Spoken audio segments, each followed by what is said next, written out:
I've been asked to speak a little bit about my experiences exporting in a small business. Hopefully some of you will see similarities in what you've experienced, and we can discuss our thoughts. Maybe even if you've got solutions to the problems that I'm talking about, we can help each other out, hopefully. My name's Craig. I'm the account manager for a small scarf company based in Glasgow called Miss Shorthair. First of all, I'll tell you a little bit about me, my working experience, and my current role in that company. After this, I'll go on to discuss our company's experience in importing, exporting, and discuss some specific cases that I've dealt with. Most recently, a customer in South Africa who I'm still actually working with to try and get the goods out to her.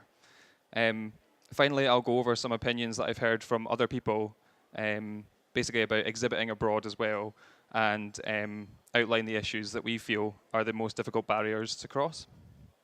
So about myself, I've been in my current role for around a year, and previous to this, I mostly worked in customer-facing roles, basically in retail stores, call centres and things. But I think all of that has helped me in the current role I'm in now, and obviously in the trade shows as well. Customer service is very important in all those things.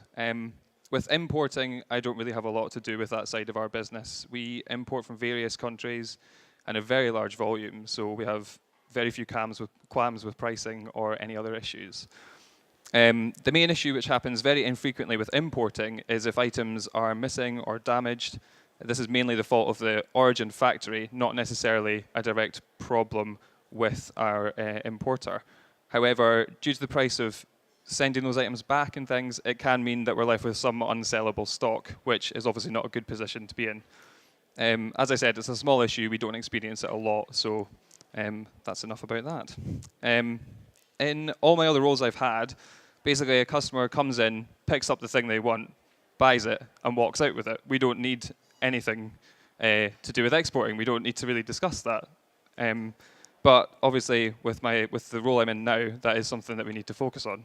When the business moved up to Glasgow from London in April of last year, we had a customer base of around 100 to 200 customers.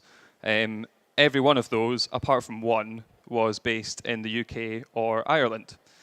It's a much more different story now, sorry, with around 700 to 800 customers, most of which, again, are in UK and Ireland. But we also export to other areas such as France, Italy, Sweden, Dubai, the US, and South Africa. Almost all of those companies, however, only order from us once. They don't repeat their orders. We've been trying to figure out why this is. We have a good product. Every one of our UK customers tells us that. The quality is good. And our UK and Ireland customers, they order repeatedly from us. Some as many as 2 times a month during our busy periods. So we know that our products are going down well with the end consumer. The main issue is with exporting our goods. The price of exporting, the complexity of arranging the export, language barriers, and the lack of support for any issues which arise all contribute to this. Not to mention a lack of confidence from both the customers and our own point of view if any issues are needing to be resolved. As an example, a customer from Norway ordered from us at one of last year's shows. We advised on the stand that we had a few weeks to wait until stock was available to send, and the customer was happy with this. We arranged a delivery date and packed everything up, got everything ready. We have minimum order amounts that are set up for sending items abroad. So any orders being exported are well above our usual minimum order amount here in the UK. So it's not a small order by any means. It's obviously, an important order for us. We also advised with the customer that we would be in touch regarding an exact price for shipping, as this obviously depends on the weight of the package, the size of the package. It was also fine with the customer. They were okay to wait for us to come up with that price. The issues began once items had been packed. Obviously, we need to find out a weight for the package. Because we're a small company, and this was about a year ago that this happened, we didn't have proper weighing facilities at our warehouse. Basically, we had to work out an average, which we have now, of approximately 100 grams per scarf. Then obviously you multiply that by the amount of scarves you've got, divide by 1,000 to work out the kilograms. At the time, all our scarves were very different in weight. We didn't have an average worked out. We had no weighing facilities. So we basically had to sort of guess how much that was going to cost.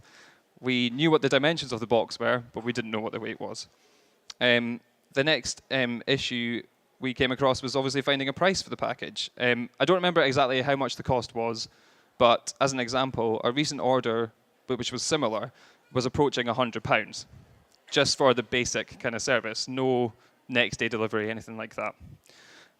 Obviously, we thought this was far too high, and this is when the next issue happened.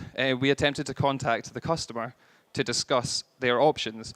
If they knew any way of getting the goods to themselves cheaper, if they had a UK address we could forward the order to, or even if they wanted to reduce the order as a last resort, which would then reduce the weight and overall cost of the package to be sent. This would be an easy process within the UK, as most of our customers speak the same language as us. However, this customer did not understand spoken English very well. It meant opening up a discussion to solve the issue wasn't going to be easy. We then decided to start emailing the customer, and that was just as difficult because, again, there's a language barrier there. We didn't really know what to do after this because we didn't want to make any mistakes regarding what the customer wanted. Were they happy to spend £100 to get the package out? Did they want to reduce the order? We didn't know what to do, so we basically didn't do anything until we had further information from them. This took weeks and weeks. The customer was getting very frustrated, and basically the customer decided to cancel the order at the end of it. Obviously, this is not a good outcome for us. We feel it could have been avoided were there processes in place to assist both the exporter and the importer of the goods. As an example, there are no set prices across companies for exporting goods of a certain weight. Sometimes there's a difference of up to £80 between, for the same weight and delivery type across two different companies. I feel this is totally unnecessary. There's no way it can cost that much for, that much difference between two different companies is stupid. There are also so many caveats to delivery weights and prices that for us, when we were starting off, it was almost impossible to accurately predict the actual cost of the delivery.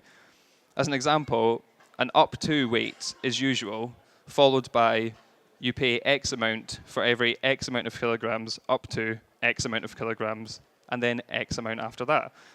When does it stop? How far do you go with that? Why don't we have a universal pricing structure, tiered for easy understanding across all companies? This would help small businesses. We'd spend less time on the order. We'd be able to give the customer an accurate price. And overall, which is the whole point, the customer would be happier with the service. I'm going to talk about a customer that I'm dealing with at the moment who is based in South Africa. I've been looking into these issues during the last week, so I actually know some figures for this one, which is good. As a bit of a background, we've previously had interest from a customer in South Africa. The overall price of the export was too high for her, and again, an order of around £300 was cancelled due to this reason. The current customer owns a small boutique shop, selling fashion items, accessories, etc., and is also in contact with many other retailers across the country, previously launching a successful cuddly toy range in the country. Very good person to know. She's maybe going to open a lot of doors for us in that area, get bigger orders in the future. She contacted us in March, expressed a keen interest in stocking our range, and to eventually supply it for us to other companies in the country. Firstly, obviously, she'd like to see the items to get an idea of the quality and to make sure it's what she wants to offer. As we all know from trade shows, this is an essential step in choosing your stockists. It's so difficult to get an idea of the product quality and the fit until you see the product in person, especially with fashion items. After emailing back and forth for around 4 months, the customer has decided to place an order online, totaling £1,500. She decided to place a smaller order for her store to see how they sell for her before ordering in larger quantities for others. After the order was packed, we averaged the total weight, checked the cost to send via our current courier service, who we use for delivering around the UK. Basically, for the scarves she wanted, it was going to cost £400 for them to deliver that to South Africa, which, yeah, not a good price. We're definitely not going to be using those guys. To be fair, we wouldn't use those guys anyway to do our exporting. It's just a comparison, so you know the vast differences in price. We've since checked the cost with another service. The total is £171. Obviously, a very big difference. Still not the cheapest delivery charge, but when you average it out, it only adds around 50 pence to the cost of each scarf, something that's hopefully easily absorbed at her end. We were assured that this price included VAT and import charges. However, our customer's not sure if it does. Each country is different. How do we know? How can we reassure the customer that it is their responsibility to pay charges instead of us, even if we are not fully versed on those things? We need easy to follow pricing for VAT, delivery, import charges, everything for each country, and a tiered, pre-arranged pricing structure for each country. A difference of around £300 for the same service surely should not be acceptable or even possible, especially when everything's so connected right now. It just seems ridiculous to me. It's quite short, this bit, I suppose, so I'm going to talk a little bit about a friend of ours who did a trade show abroad. She went to Las Vegas, and this is the first time that she had gone. She got some funding, so was able to make the trip across with all her products. From discussions with her and other people, obviously getting across USA border control and checks can be particularly difficult at the best of times. Imagine those checks, but with cases full of jewellery, travelling alone, and with no idea of the location of the customs office for any of the US airports. Added into that is the threat that at any point and for any reason, one of the customs officials could choose to search and individually count each of your items in the bags. Probably the most stressful thing that I can think of. They require you to have a document called a carnet listing each individual product in your cargo, its value, and various other pieces of information. This has to be checked and signed at each arrival and departure from the moment you land in the USA until you leave, and then again upon landing in the UK. Each state has a different policy. Each state has a different airport. Each airport has a different customs officer, and each officer is not always where they're meant to be. And each connection is no more than an hour away from landing. Why is there not an easier way for this to happen? Expanding a business is obviously key to success, and these shows in the UK help immensely with exposing our business to new customers, as well as continuing to keep our existing customers interested. It's a very frustrating thing that there are so many barriers to exporting, especially from a retail background. Things should not be this difficult. I really believe we could be more successful and expand rapidly if these issues were raised and resolved across the board. A unified pricing structure for each country and weight of package, an easier way to resolve any issues that may arise, and a unified pricing structure and set of rules for import, VAT, and customs charges. I'll admit I'm not the most experienced in this area. I'm only 12 months down the line. Some of you may have experienced these issues before and overcome the problems, and some of you may be experiencing them now and are also looking for answers. I'm sure that some of you here probably even have a complete grasp of all the issues that I've discussed and maybe have all the answers that we need. I'd like to ask if you're in any of those positions, feel free to discuss with me just now. I hope you've enjoyed hearing my experiences, and I hope you enjoy the rest of the show. I'm sorry it was quite a short speech, but thank you for listening.